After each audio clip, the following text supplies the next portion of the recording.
ഗണി മീഡിയയിലേക്ക് സ്വാഗതം. എൻ്റെ ചാനൽ ആദ്യമായിട്ട് കാണുകയാണെങ്കിൽ സപ്പോർട്ട് ചെയ്യുക, സബ്സ്ക്രൈബ് ചെയ്യുക, നിങ്ങളുടെ വിലയേറിയ അഭിപ്രായങ്ങൾ കമൻറ്റായി രേഖപ്പെടുത്തുക. അപ്പം നമുക്ക് ഇഷ്ടം എന്ന സീരിയലിൻ്റെ തിങ്കളാഴ്ചത്തെ പ്രൊമോയിലേക്ക് പോയാലോ?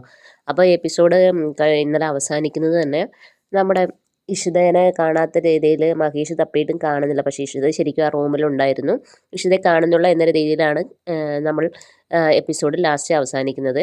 അപ്പോൾ തിങ്കളാഴ്ച എപ്പിസോഡിൽ കാണിക്കുന്നത് വെച്ചാൽ മഹേഷ് ഡോറിലും ഒക്കെ പോയി ഇഷിതയെ അന്വേഷിക്കുകയാണ്. അപ്പോൾ എവിടെയും കാണുന്നില്ല. വീണ്ടും റൂമിൽ പോയി തപ്പുമ്പോഴാണ് ഇഷിത ബെഡിൻ്റെ താഴെ കിടക്കുന്നത് കാണുന്നത്. അങ്ങനെ ഇഷിത എടുത്തുകൊണ്ട് ഹോസ്പിറ്റലിൽ പോവുകയാണ്. ആ സമയത്ത് അവിടെയുള്ള എല്ലാവരോടും മഹേഷ് പറയുന്നുണ്ട്, ഇവൾക്ക് എന്തെങ്കിലും സംഭവിച്ചാൽ നിങ്ങളായിരിക്കും ഉത്തരവാദികൾ എന്ന് പറയുന്നത്. അങ്ങനെ ഹോസ്പിറ്റലിലെത്തി ഇഷിതയെ കാണിച്ചതിന് ശേഷം ഇഷിതയ്ക്ക് ബോധം വന്നപ്പോഴാണ് ഇഷിത കാര്യങ്ങളൊക്കെ ഓർമ്മ വരുന്നത്. അങ്ങനെ ഇഷിത മയൂരിയെ കാണാൻ വേണ്ടി പോകുന്നു. മയൂരിയുമായിട്ട് നമ്മുടെ വിനോദിനെതിരെ കേസ് കൊടുക്കാനുള്ള പുറപ്പാടാണ്.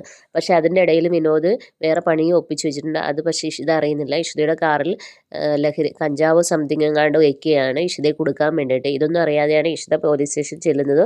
മയൂരി ഇതിന് കൂട്ടും പിടിക്കുന്നുണ്ട്. അങ്ങനെ ഇഷിതേനെ പോലീസ് പിടിക്കുകയാണ്. പോലീസ് പിടിക്കുന്നത് വെച്ചാൽ കാറിൽ ലഹരി പദാർത്ഥം വെച്ചതിനാണ് പോലീസ് ഇഷിതയെ അറസ്റ്റ് ചെയ്യുന്നത്. അങ്ങനെ മഹേഷും വിനോദും ഒക്കെ രക്ഷിക്കാൻ വേണ്ടി വരുന്നുണ്ട്. പക്ഷേ നമ്മുടെ ജോർജാണ് അറസ്റ്റ് ചെയ്തിരിക്കുന്നത്. അതുകൊണ്ട് തന്നെ പറയുന്നു ഇഷിതയെ വിട്ടുതരാൻ പറ്റില്ല എന്ന്. അങ്ങനെ മഹേഷും ജോർജും തമ്മിൽ അടിയും പ്രശ്നങ്ങളൊക്കെ ആകുന്നു.